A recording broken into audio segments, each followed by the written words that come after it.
وہ مظلوم خاتون رو رہی ہیں، وہ مدد کے لیے پکار رہی ہیں۔ اس خاتون کا یہ لباس پہننا بھی مناسب نہیں تھا۔ موبائل میں تو سر اچھی چیزیں بھی آتی ہیں، آپ کے لیکچرز بھی آتے ہیں موبائل میں۔ جو چیز انسان کو فیسینیٹ کرتی ہے وہ اسی کو دیکھتا ہے۔ ہمارا معاشرہ بیسیکلی مولا جٹ اور نوری رت فیم معاشرہ ہے۔ مذمت کے ساتھ ساتھ سر صرف کام نہیں چلے گا۔ اسٹریٹ جسٹس کی ہم اجازت نہیں دے سکتے ہیں۔ 24 ڈیجیٹل کے ساتھ میں ہوں آپ کا ہوسٹ بلال احمد۔ ناظرین، لوگ علم اور علماء سے دور اور جہالت کی بھرمار کے سبب جو دل میں آئے کر گزرتے ہیں، اور پھر اسے دین کا نام دے کر نہ صرف دین متین بلکہ علماء کرام کی بدنامی کا بھی باعث بنتے ہیں۔ اسی طرح کی ایک نظیر لاہور کے علاقے اچھرا میں دیکھنے کو ملی، جب ایک خاتون عربک رسم الخط میں چند کلمات پرنٹڈ لباس پہن کر بازار میں نظر آئیں تو ایک جتھے نے انہیں گھیر لیا اور جہالت کی بنا پر اس عربک رسم الخط کو قرآن پاک کی آیت سمجھتے ہوئے توہین مذہب کا الزام جڑ دیا۔ ہمارے ساتھ موجود ہیں معروف عالم دین ڈاکٹر راغب حسین نعیمی صاحب۔ ہم ان سے جانیں گے کہ سر کیا سمجھتے ہیں آپ کہ توہین مذہب کا الزام لگا دینا اتنا آسان ہے؟ بسم اللہ الرحمن الرحیم۔ سب سے پہلے تو ہم گزشتہ روز ہونے والے واقعے کی مذمت کریں گے، اور ہم یہ سمجھتے ہیں کہ اس طرح کے واقعات پاکستانی معاشرے اور پاکستانی عوام کے لیے ایک دھبے کی صورت رکھتے ہیں، اور کسی بھی صورت میں اس طرح کے واقعات رونما نہیں ہونے چاہیے۔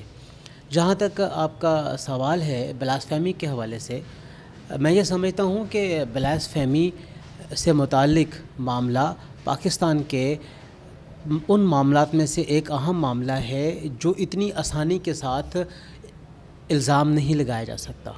اس کے لیے باقاعدہ تحقیق کی ضرورت ہے، اس کے لیے باقاعدہ تفتیش کی ضرورت ہے۔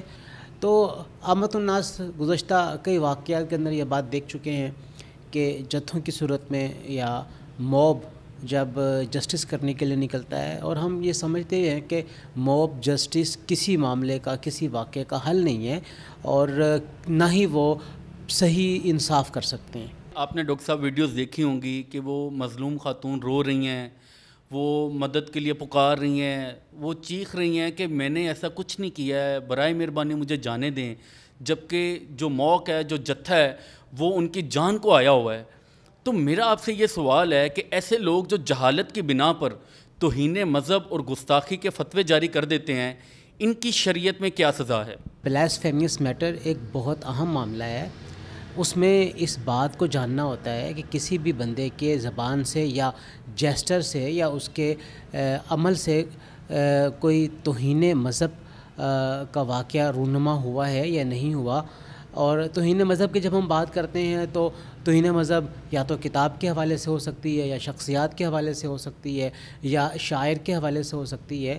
یہ تین چیزوں کے اوپر توہین مذہب ہوتی ہے، اور ہماری آئین نے ان تینوں کے حوالے سے الگ الگ سزاؤں کا تعین کیا ہوا ہے، اور تمام کے بارے میں سزا ایک نہیں ہے، الگ الگ ہے۔ شخصیات کے بارے میں اور ہے۔ حیرت کی بات یہ ہے کہ جو مظلوم ہے وہ معافی مانگ رہا ہے، اور وہ لوگ جنہوں نے ان کے اوپر بہتان تراشی کی، توہین مذہب کا غلط الزام لگایا، ابھی تک انہوں نے معافی تو دور ہے، ابھی تک اپنے جرم کا، اپنی اس غلطی کا اعتراف بھی نہیں کیا ہے۔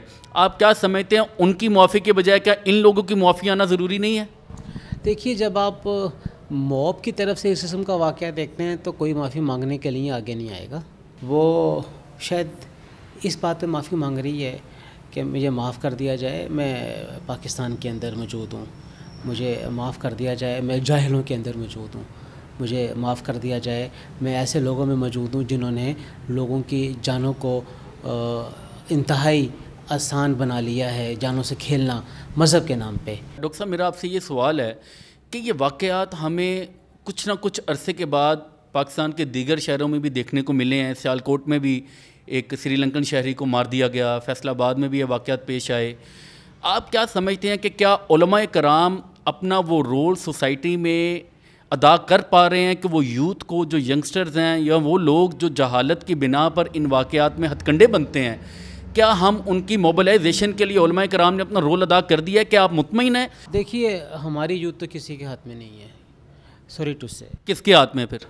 یوتھ جو ہے وہ اس موبائل اور اس سوشل میڈیا کے زیر اثر ہے جو کہ ان کے ساتھ ہر وقت رہتا ہے۔ موبائل میں تو سر اچھی چیزیں بھی آتی ہیں، آپ کے لیکچرز بھی آتے ہیں موبائل میں۔ ہمارا معاشرہ بیسیکلی مولا جٹ اور نوری رت فیم معاشرہ ہے، اور یہ اسی قسم کے کرداروں کو پسند کرتا ہے، بھلے سے وہ عام زندگی کے کردار ہیں، یا بھلے سے وہ علماء کے روپ کے اندر ہیں، یا بھلے سے وہ سیاستدانوں کے اندر ہیں۔